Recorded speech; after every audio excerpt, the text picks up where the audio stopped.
இப்போ அவர் என்னவா இருந்து காவல்துறைக்கு வரலாம். அவர் ஸ்போர்ட்ஸ் கோட்டால வரலாம்.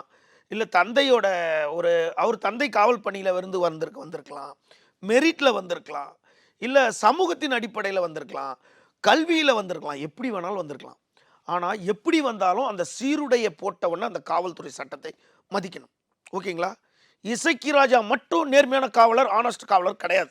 1,00,000 காவலர் இருக்காங்க. 1000 காவலர் நேர்மையானவங்க இருக்காங்க. நம்ம அடிக்கடி சொல்ற மாதிரி காவல்துறையில் ராமனும் உள்ளார்கள், ராவணனும் இருக்கிறாங்க. ஓகேங்களா? அப்போ எல்லாருக்கும் காவல்துறை சட்டம் ஒண்ணுதான். சில ஆண்டுகளுக்கு முன்னாடி இந்த டிக்டாக்னு ஒன்று வரும்போது ஸ்ட்ரிக்டா ஒரு ஆர்டர் போட்டாங்க. காவல்துறை சீருடையில் இருந்து கொண்டு இந்த டிக்டாக் போடக்கூடாது, இன்ஸ்டா போடக்கூடாது, இந்த வீடியோ போடக்கூடாது, சீருடை இல்லாம நீ எது போட்டுக்கலாம், சீருடையோட நீ போடக்கூடாது. இதுதான் காவல்துறை. இப்போ கூட கடந்த காலங்களில் டிஜிபி ஒரு சர்க்குலர் போச்சு. யூனிஃபார்ம்ல கடந்த சில ஆண்டுகளுக்கு முன்னாடி ஒரு ஆய்வாளரோட பெண் வந்து டிக்டாக் பண்றாங்க, ஒரு இன்ஸ்டா ரீல்ஸ் போடுறாங்க. அதுல வந்து அவங்க தாயாரை வந்து கூட சேர்ந்துருக்காங்க. அவங்க சீருடையில் இருந்தாங்கன்னே அதுக்கு ஒரு மெமோ கொடுத்துருந்தாங்க.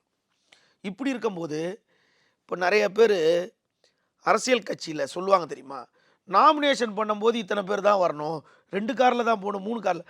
அப்போ ஒரு இந்த கிரிமினல் எத்திக்ஸை ஒன்று பயன்படுத்துவாங்க. நான் ஒரு காரில் தான் போனேன், என்னோட ஆதரவாளர் 999 காரில் வந்தாங்க அப்படின்னு சொல்லுவாங்கல்ல.